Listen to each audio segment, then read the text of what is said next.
The dance between victim and savior is more than just an abstract concept. It's a lived reality that shapes our relationships, our self-perception, and our life trajectories. Today, we're going to break down this complex dynamic into actionable steps. This isn't about quick fixes or surface-level changes. We're diving deep into the trenches of your psyche, and I won't sugarcoat it. This work can be challenging, but if you're willing to commit to truly engage with this process, you'll have the power to transform your life and relationships. Let's start by acknowledging a hard truth. If you're caught in the victim-savior cycle, you're not just a passive participant, you're actively perpetuating it, even if unconsciously. This realization might sting, but it's also empowering. Because if you're part of the problem, you can be part of the solution. Now let's break this down into practical steps. 1. Awareness. Before you can change a pattern, you need to recognize it.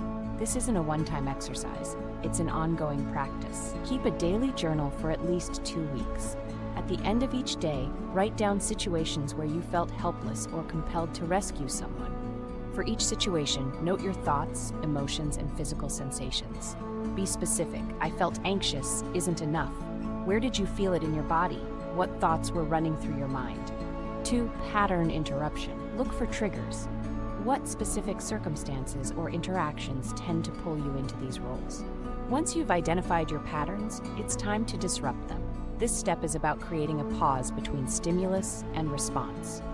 Choose a physical anchor, a movement or gesture that you can use to interrupt your habitual responses. This could be pressing your thumb and forefinger together, taking a deep breath, or even just saying, "Stop," out loud. The next time you notice yourself slipping into victim or savior mode, immediately use your chosen anchor. This creates a moment of consciousness in which you can choose a different response. In this pause, ask yourself, is this reaction serving my highest good? Is it serving the highest good of the other person involved? 3. Reframing. Now that you've created space for a new response, it's time to reframe the situation. If you're in victim mode, ask yourself, what power do I have in this situation, even if it's small? Identify one concrete action you can take to address the situation, no matter how minor it seems. Challenge your narrative. Instead of "this always happens to me," try "this is a challenging situation. How can I grow from it?" If you're in savior mode, ask yourself, am I truly helping, or am I interfering with someone else's growth process? Consider, what's my motivation here? Am I acting out of genuine compassion, or am I trying to feel needed or important? Reframe your role from rescuer to supporter. How can you encourage the other person's autonomy instead of taking over? 4. Boundary setting. Healthy boundaries are crucial for breaking the victim-savior cycle. This step is about defining and enforcing your limits. Make a list of your personal boundaries. These might include emotional boundaries, e.g., I'm not responsible for other people's feelings, time boundaries, e.g., I need at least 1 hour of alone time each day, or physical boundaries. Practice saying no. Start with small, low-stakes situations. Pay attention to your body as you do this. Notice any discomfort and sit with it. When someone crosses a boundary, address it immediately. Use I statements. I feel emotion when specific behavior occurs. In the future, I need specific request. 5. Emotional regulation. Both victim and savior patterns often stem from difficulty managing intense emotions. Developing emotional regulation skills is key. Practice mindfulness meditation daily, even if it's just for 5 minutes. Focus on observing your thoughts and emotions without judgment. Develop a feeling vocabulary. Can you distinguish between anxiety, fear, and worry? Between disappointment, sadness, and grief? The more nuanced your emotional awareness, the better you can respond. Create an emotional first aid kit. List 5 to 10 healthy coping strategies you can use when intense emotions arise. This might include deep breathing, progressive muscle relaxation, or engaging in an absorbing activity. 6. Cultivating self-reliance for the victim pattern. If you tend towards the victim role, building self-reliance is crucial. Start a competence journal. Each day, write down one thing you accomplished or handled well, no matter how small. Practice self-soothing. When you're upset, resist the urge to immediately seek comfort from others. Spend at least 10 minutes attempting to calm yourself first. Set weekly stretch goals. Small challenges that push you slightly out of your comfort zone. Gradually increase the difficulty over time.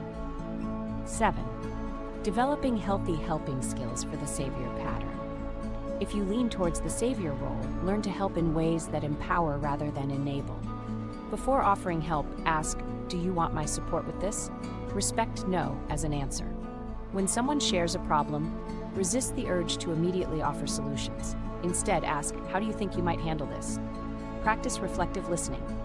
Repeat back what you've heard without adding your own interpretation or advice. 8. Renegotiating relationships. As you change, your relationships will need to change too. This step is about creating new, healthier dynamics. Identify relationships where the victim-savior dynamic is strong.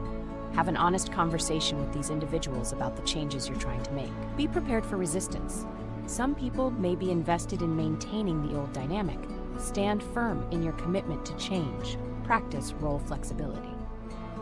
In situations where you typically play victim or savior, consciously choose a different role. This might feel uncomfortable at first. That's normal. 9. Deepening self-understanding. To truly break free from these patterns, you need to understand their roots. Explore your family history. How were these roles modeled in your childhood? Write about this, focusing on specific memories and patterns you observed. Identify the payoffs. What do you gain from playing victim or savior? Be brutally honest with yourself here. These roles persist because they serve some function, even if it's ultimately unhealthy. Work with a therapist or counselor to explore deeper issues that might be fueling these patterns. This might include unresolved trauma, low self-esteem, or attachment wounds. 10. Integration and ongoing practice. Breaking the victim-savior cycle isn't a one-time achievement. It's an ongoing process of growth and integration. Regularly review your progress. At the end of each month, reflect on how your patterns have shifted. What's working? What needs more attention? Celebrate your successes, no matter how small. Each time you choose a different response, you're rewiring your brain. Be compassionate with yourself when you slip back into old patterns. Use these moments as opportunities for learning, rather than self-criticism. Remember, this work is challenging. You're undoing patterns that have likely been in place for years, maybe even generations. There will be setbacks. There will be moments when you want to give up. But every step you take, every time you choose a different response, you're reclaiming your power. You're breaking free from the restrictive roles of victim and savior and stepping into your full, complex humanity. This isn't just about personal healing. As you do this work, you're contributing to the healing of your relationships, your community, and ultimately the collective.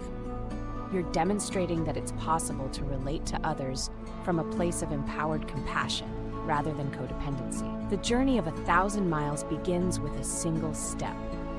Your step might be as simple as starting that awareness journal today, or having that difficult conversation you've been avoiding, or booking that first therapy appointment. Whatever it is, take that step. Your future self, free from the confines of the victim-savior dance, is waiting.